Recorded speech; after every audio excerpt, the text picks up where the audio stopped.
Hello student, today I am taking your 11th class business study 3rd chapter public, private and global enterprises part 2. In this part we discuss about the public corporation, meaning, features, merit and demerit of public corporation. इसको हम ना statutory corporation भी कहते हैं. Is it clear? Let's start with the meaning of public corporation or statutory corporation.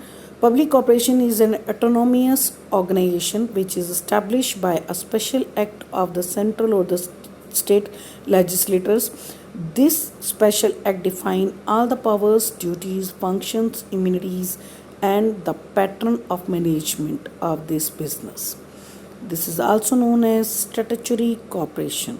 For example, Life Insurance Corporation, Indian Airlines, Air India, State Bank of India, Oil and Natural Gas Commission, ONGC. Is it clear?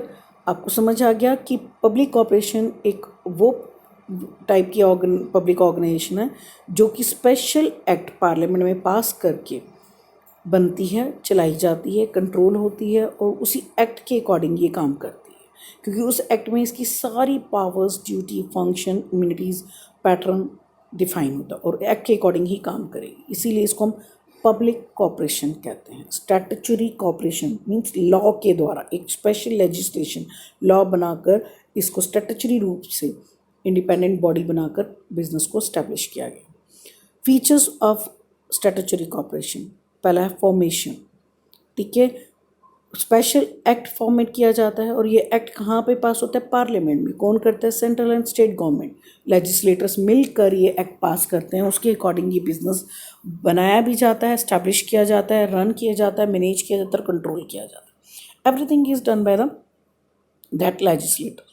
Next feature है separate legal entity. Obviously इसे एक special act पास करके बनाया गया तो इसकी separate legal entity है government body से, यानी कि ये बिज़नेस अपने नाम पर जो है प्रॉपर्टी भी खरीद सकता है, किसी पे केस कर सकता है, कोई इस पे केस कर सकता है. Is it clear? क्योंकि इसकी गवर्नमेंट बॉडी से अलग एग्जिस्टेंस है. इसके एम्प्लॉइज़ अपने आपको कभी भी ये नहीं कहते वो गवर्नमेंट एम्प्लॉइज़ हैं. Manage and control by board of directors होता है. जैसे और business joint stock company huge business काम करते हैं. कैसे? इसके एक्ट के अकॉर्डिंग. एक्ट में जैसा लिखा गया बोर्ड ऑफ डायरेक्टर वैसे अपॉइंट होंगे, वैसे ही क्वालिफिकेशन लिए होंगे और वैसे ही बिजनेस को का काम करेंगे, मैनेज करेंगे. फाइनेंस, इसमें पूरा का पूरा फाइनेंस गवर्नमेंट लगाती है. एक बारी गवर्नमेंट इसको जब इस्टेब्लिश करते हैं तो पैसा लगा देती है गवर्नमेंट ट्रेजरी से. उसके बाद ना तो वो इनसे प्रॉफिट लेती है, ना ही इनका लॉस बेयर करती है. ये कंसर्न उसी पैसे को आगे यूज़ कर करके जो है एक्सपैंड करते चले जाते हैं, उससे और पैसा बनाते हैं और अपने बिजनेस को बढ़ाते चले जाते हैं. Is it clear? जैसे आपके banks, insurance company. Borrowing power, क्योंकि ये गवर्नमेंट बॉडी में नहीं है तो इसके पास इनकी बोरोइंग पावर्स है, ये उधार ले सकते हैं, जो कि डिपार्टमेंटल अंडरटेकिंग नहीं ले सकता था. ठीक है. नेक्स्ट है अथॉरिटी टू यूज़ रेवेन्यू. ये अपने रेवेन्यू को खुद यूज़ करते हैं क्योंकि इनको एटोनॉमी है, फ्रीडम है कि ये अपने फाइनेंशियल फ्रीडम है, डिसीजन मेकिंग की इनके पास फ्रीडम है. ये अपने काम के लिए खुद जो है रिस्पॉन्सिबल है क्योंकि ये खुद अकाउंटेबल है, गवर्नमेंट नहीं. Is it clear? Budget and audit, इनके पास जो है इनका अपना ये बजट खुद बनाते हैं और ऑडिट भी करना कंपल्सरी है क्योंकि गवर्नमेंट बॉडी है तो ऑडिट तो होगा भाई. हर गवर्नमेंट कहीं ना कहीं तो निगरानी रखेगी ना, तो अकाउंटेबिलिटी पब्लिक को लेकर इनकी बनती है. अगर लेजिस्लेशन के अकॉर्डिंग अगर कोई गलत काम किया तो ये पब्लिक को जवाब देंगे. Is it clear? Public service motive, main primary motive तो इनका यही है, पब्लिक सर्विस करना. बट ये सिर्फ सिंगल नहीं है, ये अपना प्रॉफिट भी अर्न करना चाहते हैं क्योंकि इन्हें अच्छे से पता है कि अगर इनके पास रेवेन्यू नहीं आया तो ये कंसर्न्स बंद हो जाएंगी, लॉस में चली जाएंगी, गवर्नमेंट से उन्हें पैसा नहीं मिलेगा. मैरिट्स देखते हैं. ऑपरेशनल ऑटोनॉमी, फुल ऑटोनॉमी मैंने बताया था, फुल फ्रीडम. इनके पास पूरी फ्रीडम है, फाइनेंशियल ऑटोनॉमी की भी, मैनेजरियल ऑटोनॉमी की भी और ऑपरेशनल. ये अपने ढंग से, अपने मनमाने ढंग से काम कर सकते हैं but according to the act, legislation के अकॉर्डिंग, जो स्पेशल एक्ट से पास हुए उसी एक्ट के अकॉर्डिंग. फ्लैक्सिबली, इनकी अप्रोच फ्लैक्सिबल है, ये अपने डिसीजन खुद लेते हैं, किसी पे डिपेंडेंट नहीं है. लॉ के अकॉर्डिंग बस डिसीजन होना चाहिए, तो ये फ्लैक्सिबल अप्रोच लिए हुए हैं. मॉडिफिकेशन इनके लिए ईजी है. Work with the service motive, main purpose इनका पब्लिक से एंटरप्राइजेस होने की वजह से पब्लिक को सर्व करना है, सोसाइटी वेलफेयर ही. ठीक है. ईजी टू रेज फंड, क्योंकि ये उधार भी पैसा ले सकते हैं. गवर्नमेंट तो इनमें पैसा इन्वेस्ट करती है इन्हें फॉर्मेट करने के दौरान। उसके बाद ये उधार पे भी पैसा ले सकते हैं, अपने रेवेन्यू को भी ये यूज़ करते हैं, तो इसलिए इनके पास पैसे की कमी नहीं होती और ये इनके पास ज़्यादा सोर्सेज हैं पैसे इकट्ठा करने की। Is it clear?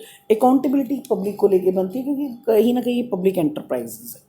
Is it clear? ये सारे मेरिट थे इसके। चलिए डीमेरिट्स करते हैं। Demerit of public corporation. Demerits क्या है? Lack of autonomy in practice. कहने को तो बुक्स में तो इनके पास थ्योरेटिकल तो इनके पास एटोनॉमी है, पर कहीं ना कहीं स्पेशल एक्ट की वजह से इनके हाथ पैर बंधे हुए हैं। इन्हें हर काम एक्ट के अकॉर्डिंग कर रहे हैं, जैसे कि जॉइंट स्टॉक कंपनी एक्ट के अकॉर्डिंग हम करते थे, पढ़ा था ना। तो इसलिए इतनी फॉर्मेलिटीज़ इन्हें करनी पड़ती हैं कि बेचारे ना उन्हीं फॉर्मेलिटी में दबके रह जाते हैं और उसी बंधनों में ये बैठ के काम करते हैं, उन्हीं रिस्ट्रिक्शंस पे के अंडर ये काम करते हैं। दूसरा है अनरिस्पॉन्सिव टूवर्ड्स कंज्यूमर। ये गवर्नमेंट बॉडी में होने की वजह से इनकी अपनी एक एटोनॉमी अलग से है, तो ये कंज्यूमर को लेकर इनकी रिस्पॉन्सिबिलिटी थोड़ी बेरुखी सी लगती है। ये रिस्पॉन्सिबिलिटी कंज्यूमर को लेकर नहीं बात है। आप कभी बैंक चले जाओ तो आप देखो प्राइवेट बैंक जो होते हैं वो आपको बहुत अच्छे से ट्रीटमेंट देते हैं। जितने भी आपके स्टैट्यूटरी बैंक्स हैं, नेशनलाइज बैंक है, उनमें आप जाके देख लो क्या हालत होती है, पता लग जाएगा difference. You see can see the difference. ठीक है, कि ये अपने कस्टमर को लेकर ज़्यादा रिस्पॉन्सिबल नहीं होते क्योंकि they know that they are the government body. ठीक है, अगला नेक्स्ट जो है वो लिमिटेशन क्या है? Difficulty in charging the act. इस एक्ट के अकॉर्डिंग जो चार्ज करने में इन्हें डिफ़िकल्टी होती है क्योंकि एक्ट जब भी कोई काम एक्ट के अकॉर्डिंग होते हैं तो फॉर्मेलिटीज़ बढ़ जाती है और फॉर्मेलिटीज़ की वजह से ये रिस्ट्रिक्शंस बढ़ जाती हैं। Is it clear? तो आपको समझ आ गया कि मेरिट डीमेरिट